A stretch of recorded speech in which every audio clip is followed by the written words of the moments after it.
Welcome to Bryn, the Harry Potter films, the theme park set and prop design. Now, as you can see, we have some pretty awesome props on this set. What do you guys think?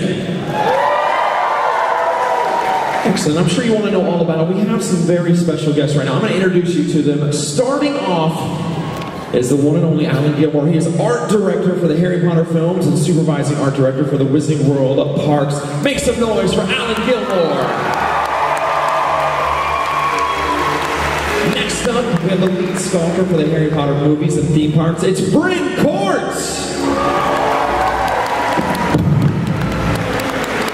Never happened. And last but not least, he's a senior prop manager for Universal Creative. Give it up for Eric Baker.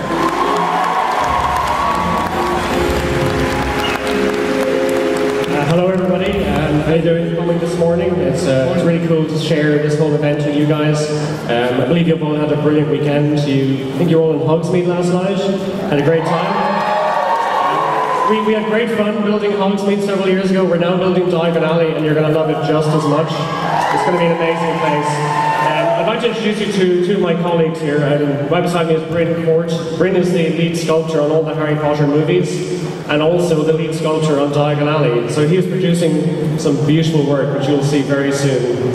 And at the end here we have Eric Baker, who's our props master and design guru for creating some of the amazing objects you see on the stage here today.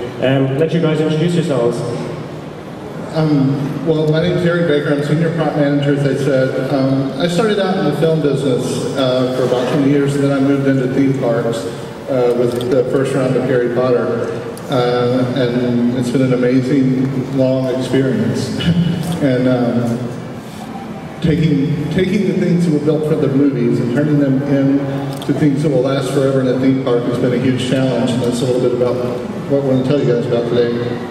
Hi, my name is Bryn. I was the sculptor in all the movies.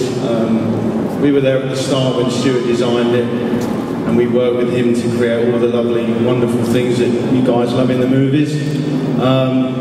And they've kindly asked us over here to help out make this the best experience you guys will ever see. I mean, it's going to be like walking into a movie set, so I'm sure you'll love it. The relationship between Warner Brothers and Universal started about 6 years ago when we first started to design Hogsmeade and Hogwarts, and it was a very exciting time for Bryn, myself, and all our colleagues back at Wheezes Studios in London, because we've always worked in movies, that's our career, but to have the chance to take the movies and make them real was a really exciting opportunity. We learned a lot from the Universal team. They're absolute geniuses at themed environments. We learned all about a new form of entertainment, which is bringing you guys into a place and bringing you into a movie. So for us it's been a fabulous journey. Oh, it's been amazing, you know, to actually be involved in something that's permanent. We're not used to that. We're used to making film sets, they get shot and thrown away. But to do something with you guys, people are going to see every day, has been great. We've really enjoyed it. It's been great. Yeah, I mean, I was one of the first people hired on Potter in Orlando, and I worked for almost 5 years on Hogsmeade from the original concepts to opening day, and it's been an amazing journey. Should we explain a little bit of the process of how this all happened, really? How do you design a theme park? Like Eric was involved even before we were involved, because Universal had to conceptualize the thoughts, how do we make a Harry Potter theme park? And they worked on that, and Eric will explain in a moment how that was done, but they took that to us, the filmmakers, and that was how we really joined forces. Yeah, I mean, we started out just doing initial concept work here in Orlando, and worked on that for almost a year probably before we got involved with Stuart Craig and the team in the UK. And then we started heading over to London and really seeing how magical Harry Potter is. It was for Stuart, it was a brilliant journey. Stuart's a sculptor by trade, and he saw the design of the first park as a giant sculpture. Really the composition of Hogsmeade, Hogwarts, the amazing view you get when you walk through the entry arch, and then at the top of the street when you see Hogwarts looming above you. It was something Stuart spent many months with myself, Bryn, and the team. Bryn designed the mountain that Hogwarts sits on. It was a really amazing design exercise. You want to tell a little bit about that? Yeah, I mean, Stuart, if you obviously saw the movies, the original castle we built at Leavesden Studios, we did it with a model unit, and the rock work, we loved the rock work, but Stuart wanted to do something different for this park. So he came to me and he said, look, what can we do differently? I really want this thing to be dynamic looking. So we started working on some models and concepts, and we came up with this whole amazing rock that the castle sits on, and it just developed, went on from there. We spent a few weeks working on it. It changed quite a few times, but that's basically what you see now. And for the new parks, we've actually improved it again, because Stuart always wants to improve things every time we build something.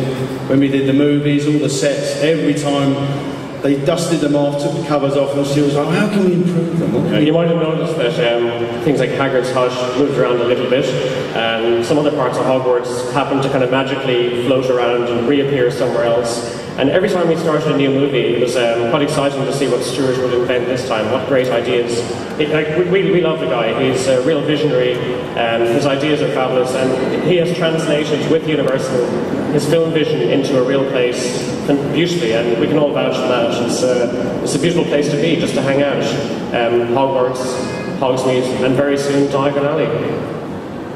They're going to push the boundaries even further in Diagon Alley. You'll be in the world. It'll be amazing.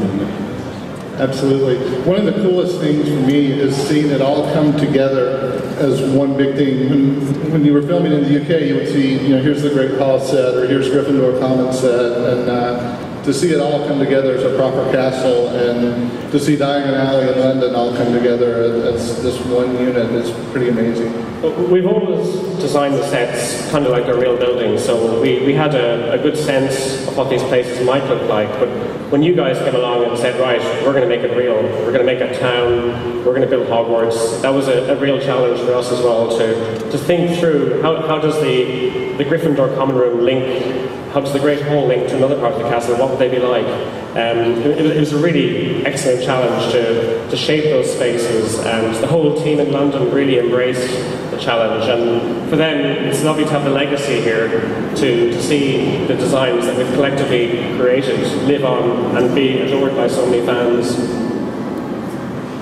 I'm fortunate. I want to call out, I've got my crew here today. I've got an amazing group of artists that work with us, and if you guys don't mind standing up and taking a bow, these are the guys that make all this amazing stuff that you see up here. They are.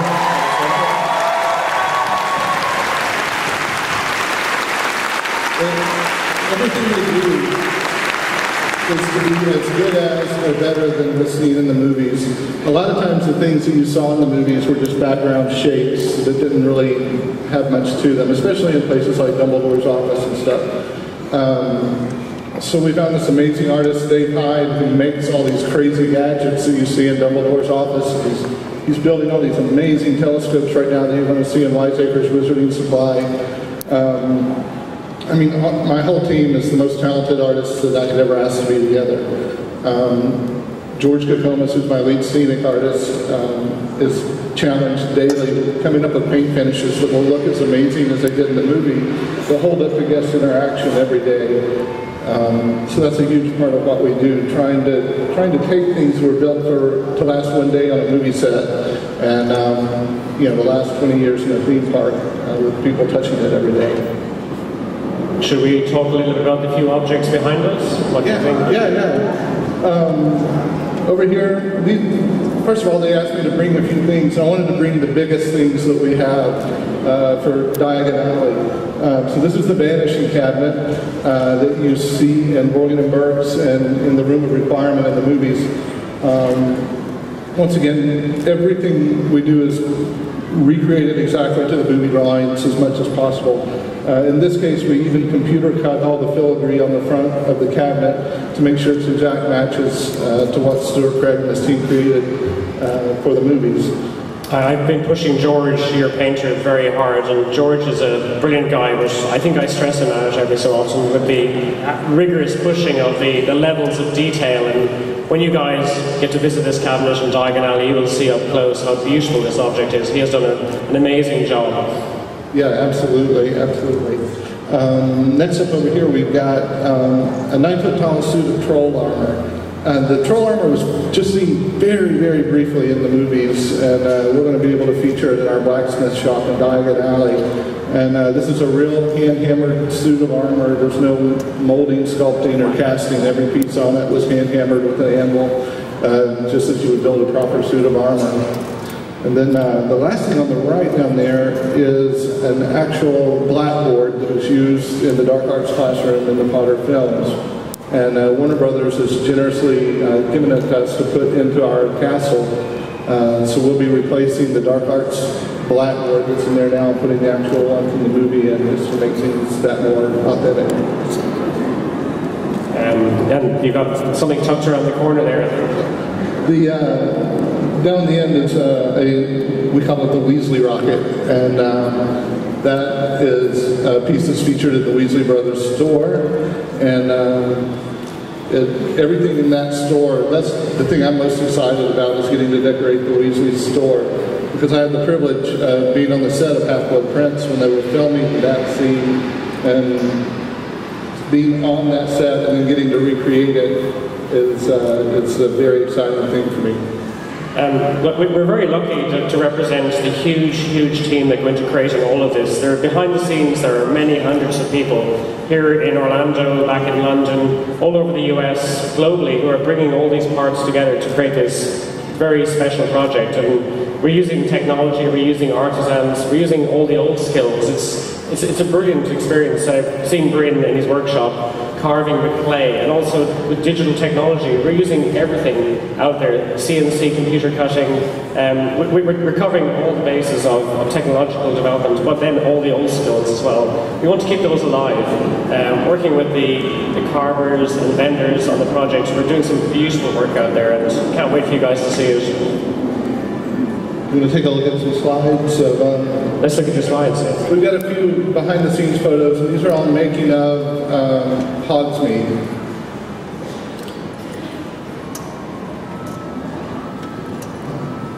All right, first off, this is the Chinese Licorice Man that's in Honeydukes. This is the very early rough sculpts of him. The Chinese Licorice Man is probably my favorite piece that my amazing crew built for the first round of Potter.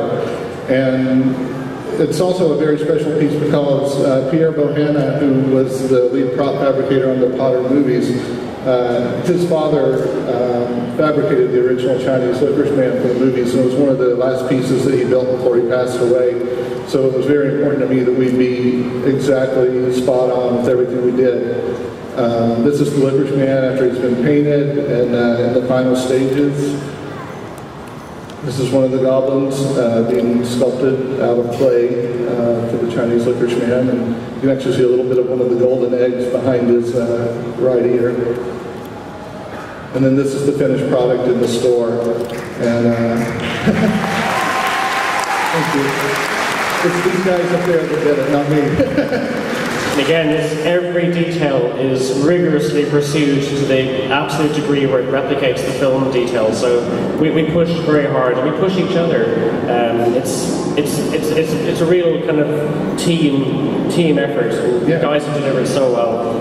Normally, in the theme park business, you would farm out to a scene shop or something, all the props and sets to be handled by an outside vendor. But with Potter, we brought it all in-house, and my entire crew are working directly, for Universal Studios, and a piece of their heart goes into everything that they make. This is the Weasley Brothers car, as we were flying it on with the help of a forklift. This, once again, Warner Brothers was gracious enough to loan us one of the cars that was actually used in the film. So the Weasley car that you see out at the Dragon Challenge Q is one that was actually used in the film. This next piece, Bryn may want to talk a bit about. Recognize this. These are the chess automata that is in the Zonko's window, and basically we've miniaturized what Bryn had done for the movie. Can we get Bryn to talk a bit about the original chess pieces in the film? This is quite a nice link. Yeah, these obviously have been copied from the original chess pieces we did in the first movies, and those chess pieces didn't actually start out like this. They went through a big design process to what you saw in the actual movie. So it was Eric here who took our designs and came to London, saw the actual pieces themselves, and created these great models. They look really great, really good. Yeah, with these guys, when I was in the UK, I took hundreds and hundreds of photos of the sets and the props and everything. We also spent a lot of time doing digital scans of all the statues that are in the castle. Actually, the suit of troll armor we did a digital scan of originally, and did a 3D print, which was actually what we call a maquette. He was about this tall. And then the artist who built the suit of armor worked from that maquette to make sure it exactly matched what was at least. And this is the dragon that hangs in the dark arts classroom. This was the one piece that we took a little bit of liberty with from what was seen in the movies. In the movie, it was very much like a museum exhibit piece, I think, and we really tried to make him look fierce and as if it's a real dragon skeleton. We actually went on several trips to the British Science Museum and the Natural History Museum, and we really weren't to study dinosaurs and many creatures to try and find what they look like, how they exist. And Stuart's team in London originally had to conceptualize dragon skeletons. As we know, dragons are mythical, or we think they are, and we've not yet found one. So until we do find one, we have to kind of conceptualize it. And this journey helped us produce this beautiful piece that Eric built. That's one of the things that Alan always pushes us towards, is making sure that everything looks like it would function in the real world. So this skeleton had to appear that it could be a real working skeleton. Same thing with everything, all the gadgets and stuff in Dumbledore's office. Everything looks like it actually does something. And if you talk to Dave Hyde, he can tell you exactly what everything does, because he made up a story to go with every piece. There's a real push for an underlying logic to every design in Harry Potter. Everything has to make sense. Even the leaning buildings of Hogsmeade, the leaning chimneys, they still have to feel like they could exist. They have to feel real. You have to believe that those stones are absolutely brought over from Scotland and laid stone by stone to create that Scottish village. And again, with Diagon Alley, we actually brought bricks from London, so you'll see some real London bricks out there. So next up, this is another piece for Bryn. This is the Griffin Statue, the very beginnings of the Griffin Statue. And once again, we did a digital scan of the actual prop from the movie, and then we had it all CNC computer cut, and then it was finished out by hand. So this is the Griffin in the fiberglass phases, once it's been had all the hand sculpting applied. And then this is Eric Hunt, who's one of our creative producers, as they're beginning to paint the Griffin, and then this is the final piece before it was installed into the castle. One of the huge challenges with the Griffin was the chamber that he goes in was being built here on site while we were building the statue off property. No. And he literally fit within a 1/16 of an inch into the chamber. Bryn was involved in the original Griffin back in the movies, weren't you? Yeah, that's right. I remember this well because I've got a piece of paper about so big with a little sketch on it, and one of the art department runners can say, "Stuart's just sketched something. He wants you to look at this. Can you do a little model of this?" And I said, "What's this?" And I ended up doing a little model of it, and then he came down and explained it. And it was a challenge because in the movie, Harry steps into the staircase and this thing spins round. And those wings were like this far away from the set, each side. And they said, "You sure they're not going to hit the sides?" And look, that's the set there. Yeah. So, this is the actual piece at Leavesden. That's right. It was a typical Stuart Craig whim where he thought, how can we make the staircase to Dumbledore's office more interesting? I know. And he came up with this idea, and that's his genius, isn't it? Yeah, he used to come up with a very ordinary moment and makes it extraordinary by creating this very quirky detail. And this happens throughout everything he touches. So we're fascinated by what he'll come up with next. We're always waiting for the next challenge, and they will be a challenge. They'll give us headaches. Oh yeah, we love solving them. We always go, well, what's this now? What have we got to do now? And then he'd explain it. We go, okay. All right, let's do that. So. This is a quick shot of me. We always have fun at my shop, and this was one day Warner Brothers sent us a crate filled with props from the Potter movies, and so this is me celebrating a victory and showing off the new props that we've gotten from Warner Brothers. It's always exciting when we get anything from them. It's like Christmas Day for me all the time. This is Dumbledore's desk. Once again, it was recreated exactly from drawings used in the movie, and then all computer cut to exactly match what you see at least. Kind of leads to part of the design of Harry Potter. It's very gothic. You'll see the style of we call tracery panels within the desk. It's a beautiful style of architecture, very geometric, beautiful patterns, and you'll see it reflected throughout the world of Harry Potter. It's something we use as a core design reference to tell the storyline and to show mainly Hogwarts and the magical side of the world. This is the beginnings of Hagrid's pumpkin patch, and a great deal of time and pain was taken to make sure that it looked right on the location. So this is Alan and George McComas on the right there. Checking out the rough sculpts of the pumpkins out at Hagrid's before they go back to being fiberglass and finished. In my opinion, the pumpkins are one of the things that George and his team really brought to life and made amazing, because they had to look like real pumpkins, not carved foam and fiberglass. Spent a lot of time just designing pumpkins. We'll spend an inordinate amount of time on the smallest details, and some people go, this is a little bit crazy, but it kind of adds to the overall layering. And you want an object we've made to live next to a real object, and you never know that they're not real. You want everything to feel 100% authentic. Yeah, absolutely. These are the snakeheads that appear in the Chamber of Secrets. Our guys sculpted them here in Orlando, and Bryn can tell you a little bit about the ones that they did for the movie. Yeah, I did one for the movie, and to make them look different, we just sculpted 3 different tongues. You know, a little trick. So we replicated those for the Chamber of Secrets. But these look great. The ones you've done for the ride here, they're great. Yeah, they did an amazing job duplicating these. I mean, you only see them for a split second on the ride, but they're one of my favorite pieces in the ride. And then finally, this is the One-Eyed Witch statue. This is just the rough foam sculpt, and then this is her going into fiberglass and then into paint after that.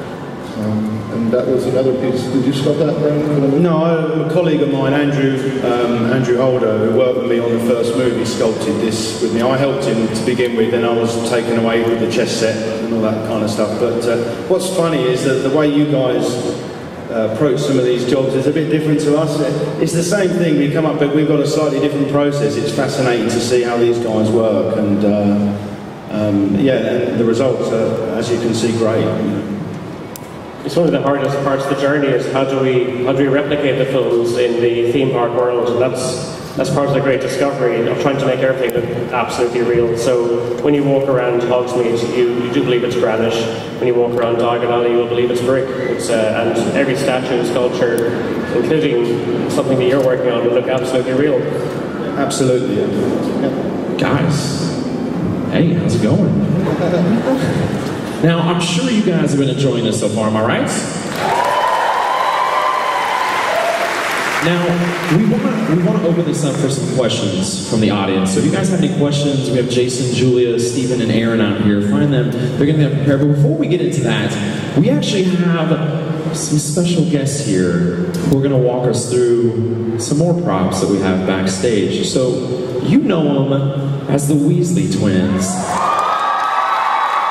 Ladies and gentlemen, please make some noise for James and Oliver Phelps!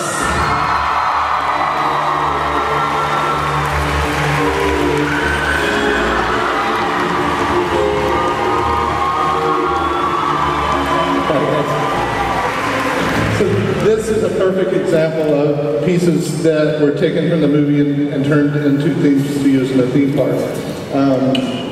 The one on the left here is an actual prop from Wheezes Studios, and it's basically a plush. It's all foam, I mean, you can move it, bend it, and then to put it in the parts here and have it last forever, we had to make them out of a solid fiberglass. and make them so the covers can come off and be cleaned. And so it's just, you know, the type of stuff that we have to think of every day and what we do. But also I wanted you to see how exact we are duplicating everything from the films by putting two pieces side by side. Can I ask the guys if they're quite excited about opening their new store in Diagon Alley? Yeah? Yeah. Can't wait.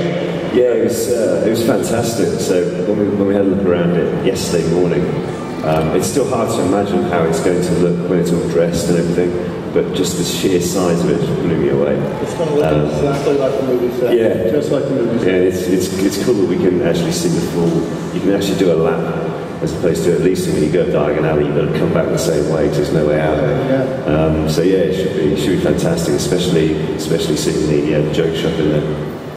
For the Weasley Brothers store, we went back to the vendors in the UK who built all the original packaging that was seen in the movies. So everything, once again, has been built by the original people who built it for the movies, incorporating the beautiful artwork of Mina Lima, Eduardo and Mira.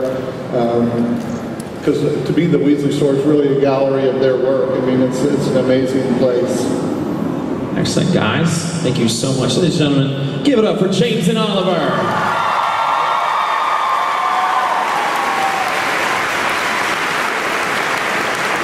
All right, you gentlemen ready? That was pretty cool, wasn't it? That was awesome. It was like that. I didn't know who they were pointing at. What's going on? All right, we're going to start this off. At first, here's what I want to do. I'm gonna kick this one off. Jason, hang on real quick. I want to ask you guys a question. Now, there's a lot of crazy props up here. Do you ever get attached to some of those? Like you work on them for so long. Do you ever just get attached to something? You're like, no, don't take it. And if you did, what was that prop? I get attached to everything, really. I love it all. I'm a terrible hoarder. I want to bring it all home with me. Except my house in London is so small, I'd never fit any of this in. You would just be like... I'd have to squeeze through. But yeah, creating every object is it's a brilliant journey, and seeing the team and Eric's team and all the various vendors bring it together it's a beautiful place. But then to actually place it in the park and in Hogsmeade, Hogwarts, Diagon Alley, that's the moment you know it's home. That's where it should live. So you have to let go at that point and walk away and let you guys enjoy it. Do you ever walk there and like, I miss you? Absolutely. I have photographs I look at every night on my phone. Night night props, night night. All right, Jason, you got a question out there. Hey guys, I'm here with Michael from Minneapolis. Guys, thank you very much, and I got to say the place is, I don't know, theme park level, some of the greatest work that's been put together. Can you talk about the scale and perspective issues of the massive Hogwarts castle? Well, we work very hard on scale and perspective. We've learned over many years in the movie industry how to work in perspective. It's a very old trick, how to, especially on camera, how to fool the eye. In the theme park environment, it's real. You can view Hogwarts from many angles, from every angle. So Stuart and Universal worked very hard together to work out the scale of each object. Hogwarts was composed really as a sculpture. Bryn, along with our team, and Eric, we made a huge model early on to really we made many versions to see what was the best viewpoint, what was the best way to enjoy this. Personally, I feel that when you turn the corner at the top of the high street, and also from the bridge, two very beautiful places to view Hogwarts, and it's scaleless. It's very hard to tell how big it is. At night time, it looks 1,000 feet high. It's a stunning, stunning piece of architecture. So yeah, we work very hard on scale. It's very important to us to get it absolutely right. Diagon Alley now, scale, it's all real scale. It's going to be huge. The buildings they loom above you. There's a real sense of enclosure and immersion. When you're in there, you are absolutely enclosed. You will think you are in the magical London. It's really cool. Julia. I have Ellie with me from Virginia. Hi, I'd like to know what you found was the most challenging prop or set piece to make. Ooh, okay. There was lots of challenging. I think the biggest challenges we had in the movies was some of these sets were really complicated, and I think one of the most challenging sets that was built was Dumbledore's office. Now that was right next to my workshop at the time, so I was in and out of the stage all the time. I was doing little bits for the office, all the little details, but some of the architecture in there. It's like have you heard of Escher? Yeah. It's like an Escher puzzle. It's 3 towers interlinked, and Stuart, being a genius at architecture design, created this design that he knew would work, and he actually had Michael Lamont design that set. He did, Michael was a genius art director who absolutely knew all the shapes and details. Absolutely, yeah. It's a beautiful room, and you see it now in Hogwarts today. It's a very lovely room to enter, and it lives atop the large tower at Hogwarts. That really, definitely very challenging. Yeah, it caused a lot of headaches with all the interlocking arches and columns and being Stuart, he didn't just design the front of the set, you could walk into it. It was a proper built 360 set like we've got here in the ride. And so I think of all the sets, I think that was probably one of the most challenging. Well, I think, Eric, you had a few headaches building it here in Orlando. Yeah, I mean, we're constantly dealing with engineering and overhead safety and fire safety and all that stuff. And one of the most complicated pieces that we built that I think incorporated all of the trades, mold making, sculpting, casting, fiberglassing, carpentry, was the Chinese Licorice Man that we showed you earlier. It was very important to us that it be dead on as a tribute to Pierre and his father, and that was one of the hardest pieces we did. It's funny, just thinking about it, some of the hardest things are the littlest details. The small details can often be quite hard. The big gestures, like the whole street, the overall castle, they're not too bad, but it's when you zoom in on the little details, they can take months and months of huge teams having meetings, and we have big meetings. It goes on like a ping pong match back and forward, and eventually we end in a very good solution, but sometimes it's a very simple idea that solves that problem. I mean, one of the best parts of my job for me is I get to travel around the world and shop for Harry Potter. And get to go to the UK a lot and have a great crew. I work with Rosie Goodwin, the Oscar-nominated decorator from Gravity. She was the assistant decorator on Potter, and she works with me a lot when I'm in the UK. We should mention Stephanie as well. Stephanie, who was an amazing set decorator for all the films, who sadly passed away recently, but she was an inspiration for all of us. She gave us an amazing insight into quality and detail. And her partnership with Stuart was really the ultimate partnership in creating this whole look that we strive to recreate today. I mean, Steph was amazing, and that she took me under her wing and really taught me about Potter and how she looked at things with Potter. Pretty cool. Very clean and clear eye, and it's just an education. I went to college, I studied architecture 20 years ago, but my education in Harry Potter is never ending. I feel I'll be learning forever, really. There's so much to learn and understand and learn from these guys. It's one of those things that just keeps going. Absolutely, it's a vocation, not even a job, it's a vocation. We feel like we're in college. We're like this big college group, kind of hanging out together, and we love what we do. We're so privileged, and we love sharing it with these guys. It's a beautiful thing. Stephen. Hi everybody, I have Amanda from Cleveland, Ohio. Hello! I wanted to say I really appreciate all the attention to detail that you guys put into everything. Like, all the Potterheads here have to love that, right? I was wondering how much you guys drew from actual Scottish villages when creating Hogsmeade, because I really felt like I was there. I mean, I would have loved to apparate there instead of having to fly on a plane, you know, bubble transportation. But where did you guys get all this inspiration? Any specific places?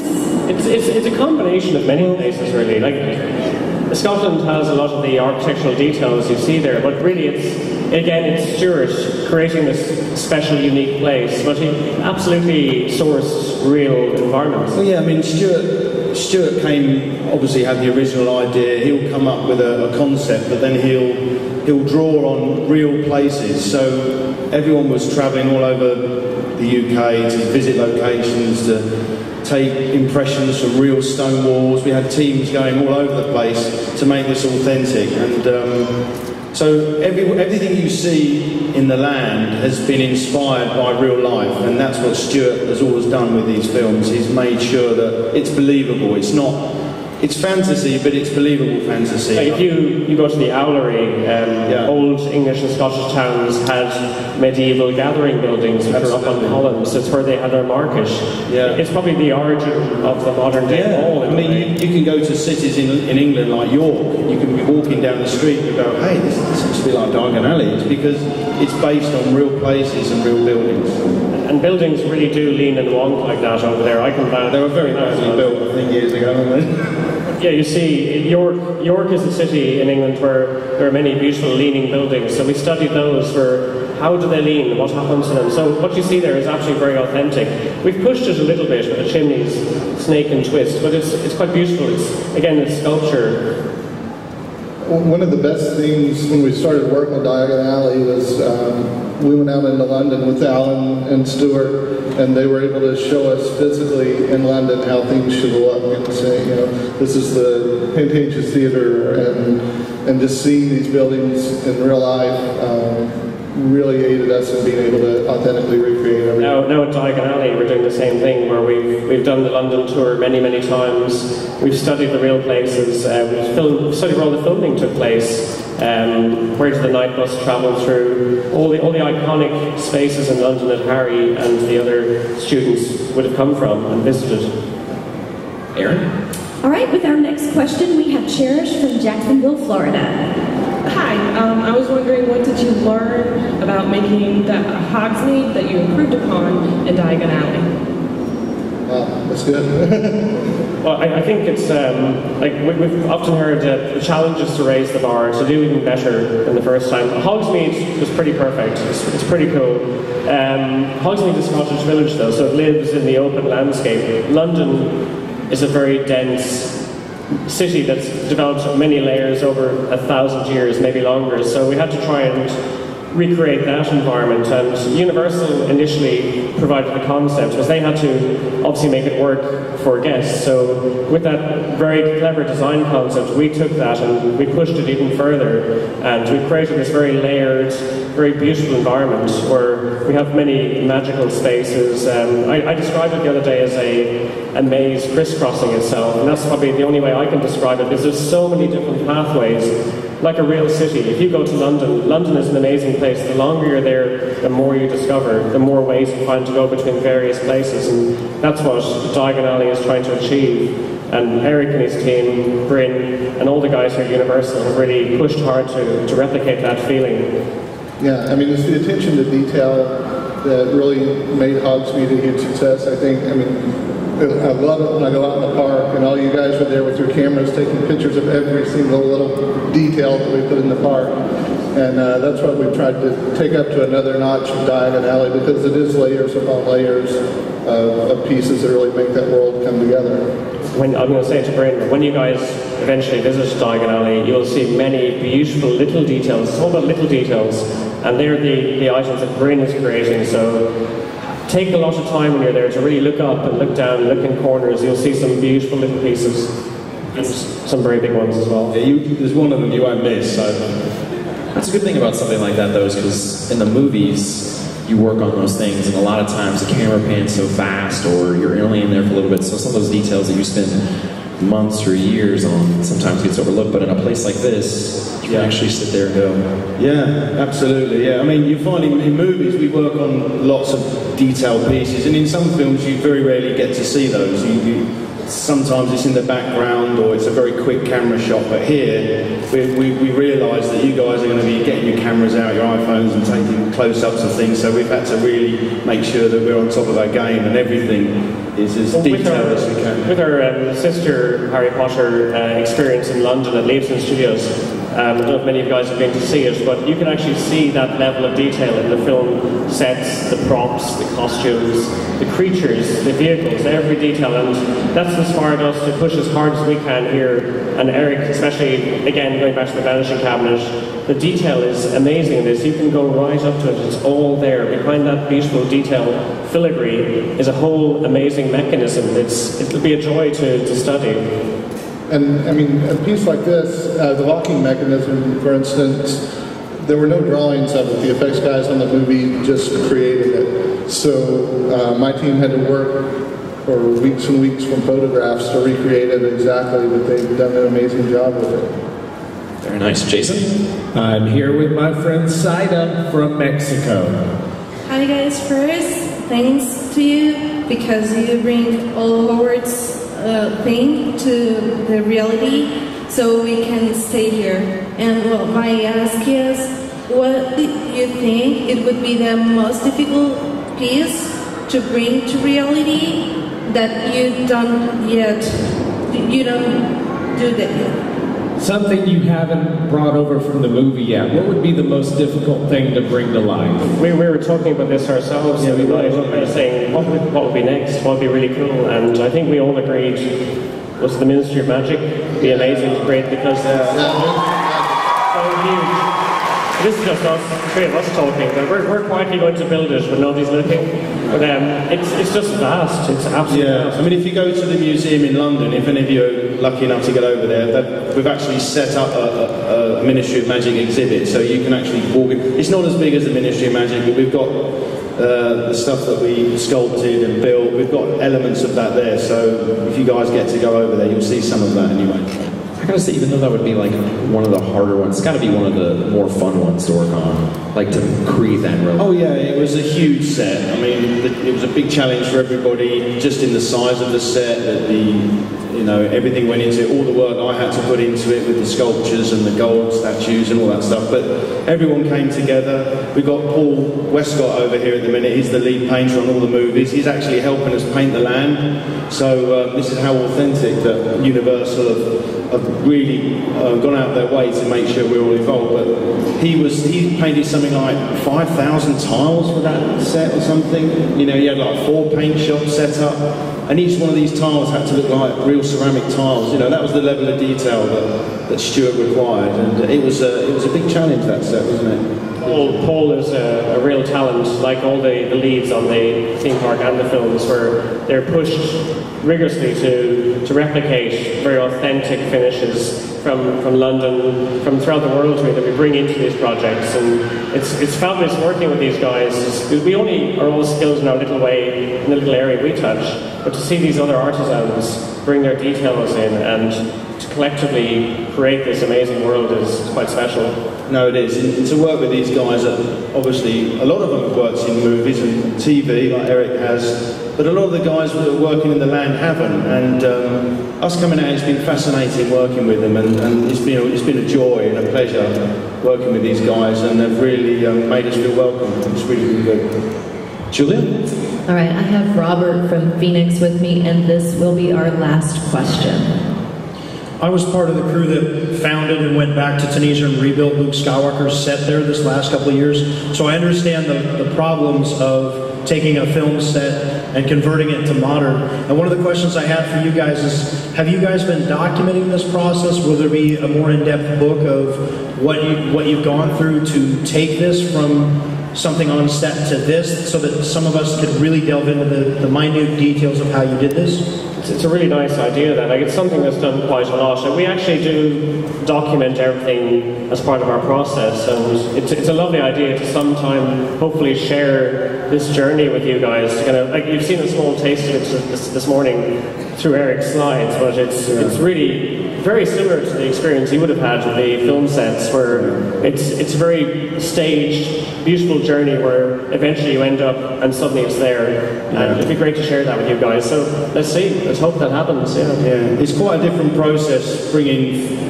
With films, we've got books already. I think Page to Screen is the Harry Potter making of Harry Potter, and there's a Wizarding book, I think. But to bring that into the theme park world to something that's permanent is another matter, isn't it? We don't want to give all the magic away. We want you guys to feel absolutely real.